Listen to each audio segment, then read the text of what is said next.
Thanks for joining us from the Ohio AgNet, voice you know at the News You Trust studio, sponsored by Grain Equipment Company, where innovation meets execution. I'm Dale Menyo. Ag Secretary nominee Brooke Rollins told senators last Thursday that USDA would be prepared to again provide aid to farmers if they face retaliatory tariffs as President Donald Trump implements his trade policies.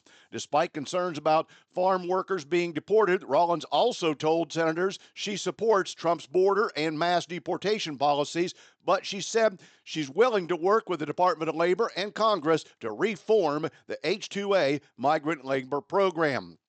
Rollins' confirmation hearing with the Senate Ag Committee was congenial and bipartisan, but senators raised concerns about the potential impacts of Trump's policies, especially around tariffs and labor. Some senators also pushed to ensure Rollins would support biofuel policies. In nearly every issue raised, Rollins had a positive response. At one point, Rollins said that people have called her a pathological optimist. Coming out of the hearing, it's hard to see Rollins not gaining broad bipartisan support for a quick confirmation vote before the full Senate. Today's weather brought to you by Seed Consultant, simply better performance. Here's the forecast. Partly to mostly sunny skies for the balance of this afternoon. I'm Chief Meteorologist Ryan Martin. Quick forecast update for you here in Ohio. We are seeing sunshine this afternoon, but clouds on the increase as well as an area of low pressure is pushing straight south out of Ontario, coming through Michigan. It falls apart before it really gets into Ohio, but I do think it throws some clouds in overnight tonight into tomorrow. A clipper then comes through the Great Lakes tomorrow as well, may keep cloud cover in northern parts of Ohio through your Tuesday. Everyone else turns out partly sunny. But we are dry for both days. We are then dry and mild for Wednesday, Thursday, and into Friday morning. Friday midday, we see rain showers coming through. Could see anywhere from 1/4 to 1 1/4 inches of rain.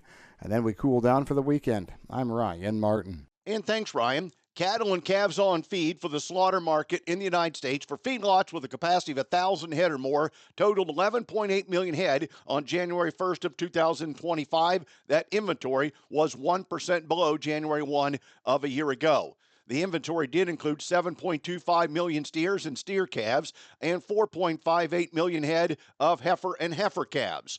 Placement into feedlots during December totaled 1.64 million head, 3% below that of 2023. Net placements were 1.58 million head. Marketings of fed cattle during December totaled 1.74 million head, 1% above 2023.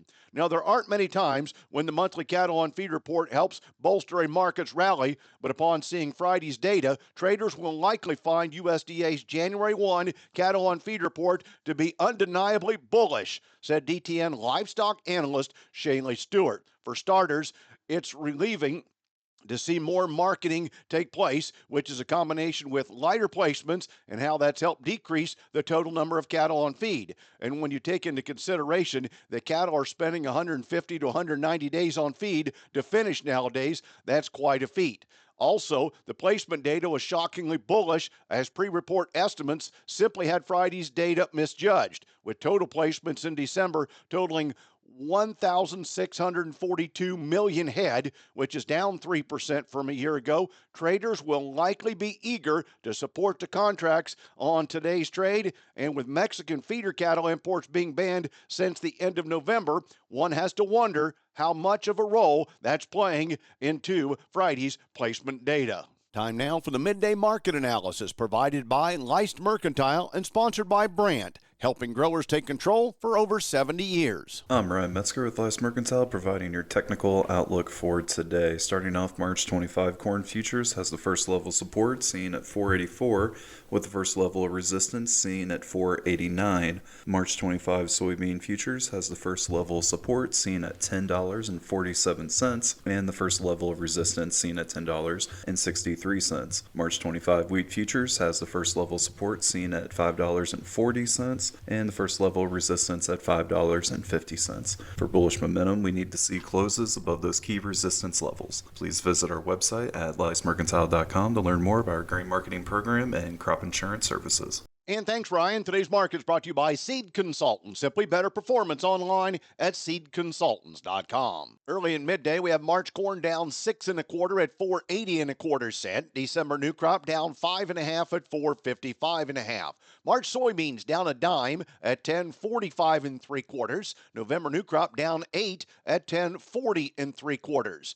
July wheat down 9 1/4 at 5.60 3/4. September 5.75 1/4 cent, down 8 3/4. In the cattle market, after Friday's cattle on feed report, we have February cattle at 205.87, up $1.10. April up 90 cents at 203.92. February hogs 82.55, up 25. April up $1.77 at 89.97. Maize up $1.72 at $94.60. March feeder cattle 277.35, up 77. April up $1 at $276.45. Thanks for joining us. I'm Dale Minyo. This is the Ohio AgNet.